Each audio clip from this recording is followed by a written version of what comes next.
Fraction to percent to decimal. Let's convert to percent first. So 3/4. Let's make the denominator equal to 100. So 100 divided by 4, that is 25. So multiply 3 by 25. The answer is 75. So the percent is 75%. And then, to convert it to decimal, move 2 decimal places to the left. 1, 2. So the answer is 0.75. 2 over 5. Let's make the denominator 100. Then 100 divided by 5, that is 20. So multiply 2 by 20. So the answer is 40. So the percent is 40%. And then, to convert to decimal, move 2 decimal places to the left. So the answer is 0.40 or simply 0.4. 11 over 25. Let's make the denominator 100. 100 divided by 25, that is 4. So multiply 11 by 4. So the answer is 44. So the percent is 44%.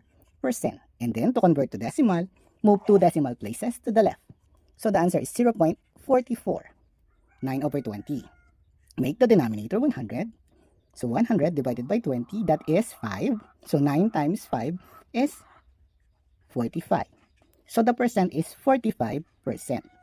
So what is the decimal value? Comment your answer.